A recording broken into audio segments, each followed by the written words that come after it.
Assalamualaikum warahmatullahi wabarakatuh. Bagaimana kabar anak-anak Al-Quran 5 hari ini? Semoga semuanya tetap dalam keadaan sehat walafiat dan juga tetap semangat dalam mengaji. Pelajaran untuk hari ini adalah akidah akhlak, yakni mengenai tema yaitu kewajiban terhadap teman. Sebelum Pak Putra memulai penjelasan pada video kali ini, mari kita buka dengan awalan membaca basmalah. Bismillahirrahmanirrahim. Terima kasih. Selamat menonton videonya. Kewajiban terhadap teman. Nah, di sini pada pembuka di awal diingatkan mengenai kamu telah menjadi salah seorang pelajar ilmu yang mulia dan mempunyai banyak teman belajar. Jadi anak-anak, seorang pelajar, seorang penuntut ilmu itu mulia kedudukannya dan juga pasti mempunyai banyak teman dalam menuntut ilmu. Mereka adalah sahabat-sahabatmu dan teman pergaulanmu. Untuk itu janganlah kamu menyakiti salah seorang di antara mereka atau merusak pergaulan yang telah terjalin dengannya. Jadi anak-anak dalam berteman saat di sekolah maupun di TPQ, anak-anak jangan menyakiti atau merusak pertemanan itu ya. Jadi misalkan ketika bergurau yang tidak berlebihan. Jadi seperti itu. Selanjutnya yaitu bila kamu duduk dalam ruang belajar, janganlah menyempitkan tempat duduk temanmu. Tetap berikan tempat yang luas baginya sehingga memungkinkan duduk dengan leluasa. Sebab mendesak teman yang sedang duduk dapat menyebabkan hati menjadi marah dan melahirkan dendam serta menimbulkan hal-hal yang tidak baik. Jadi bila anak-anak duduk dalam suatu ruangan untuk belajar, maka anak-anak harus istilahnya itu memberikan tempat bagi teman anak-anak ya.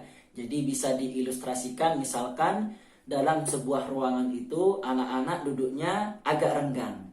Nah, kerenggangan ini bila ada temannya, bila ada teman yang baru datang, maka berikanlah tempat. Nah, jadi seperti itu ya. Jadi memberikan tempat bagi teman kita untuk sama-sama belajar mendengarkan penjelasan dari ustadz atau ustazah. Jadi dalam menuntut ilmu atau belajar kita harus menghargai teman kita harus memberikan mereka kesempatan untuk duduk dan juga memberikan tempat bagi mereka agar bisa belajar bersama-sama.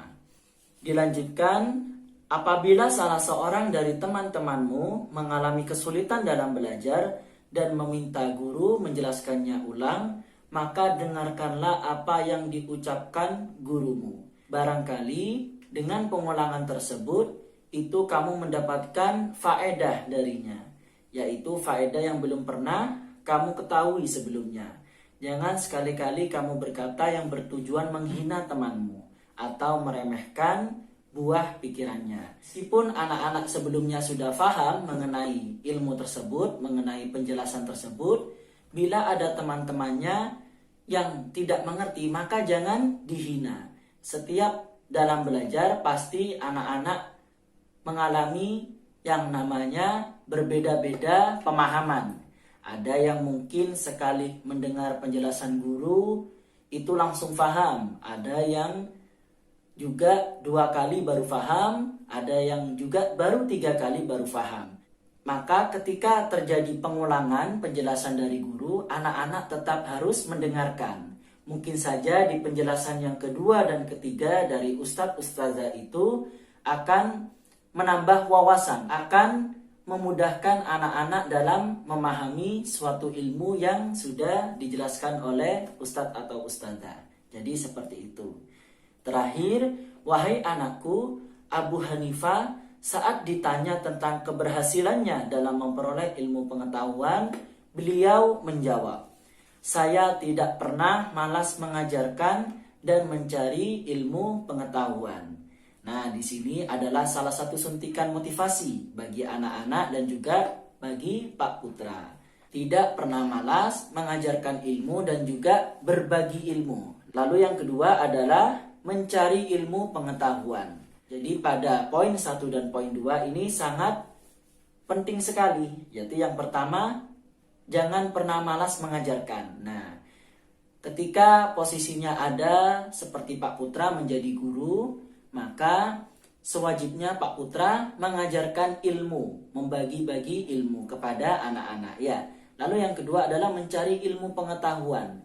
Jadi meskipun Pak Putra ini menjadi ustadz, Pak Putra menjadi guru, maka bukan berarti Pak Putra tidak harus belajar lagi. Pak Putra tetap terus belajar ya. Jadi agar wawasan atau ilmu yang didapatkan semakin banyak.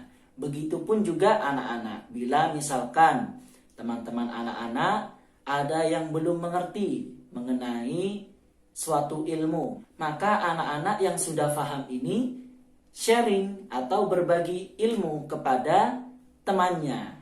Nah, dari situ pasti anak-anak akan terjadi pengulangan dalam ilmu tersebut. Karena kegiatan pengulangan itu akan tertanam dalam otak kita itu selalu ingat. Ya, jadi sama seperti hafalan juga, ketika anak-anak mengulang, maka anak-anak pasti hafal. Sedikit demi sedikit akan menjadi bukit. Lalu yang kedua adalah tidak malas mencari ilmu pengetahuan. Ilmu itu sangat luas sekali. Ada ilmu sains, ada ilmu Al-Quran, ada ilmu hadis, ada ilmu sosial, dan masih banyak yang lainnya. Jadi anak-anak jangan membatasi diri dalam belajar atau dalam mencari ilmu. Terus semangat untuk belajar agar kehidupan anak-anak nanti di masa depan semakin baik dan juga sukses. Mungkin itu saja video kali ini dari Pak Putra. Mari kita tutup video kali ini dengan bacaan hamdalah. Alhamdulillahi Rabbil Alamin. Semoga bermanfaat dan juga Pak Putra mohon maaf apabila ada salah kata dalam penjelasan mengenai video akidah ini.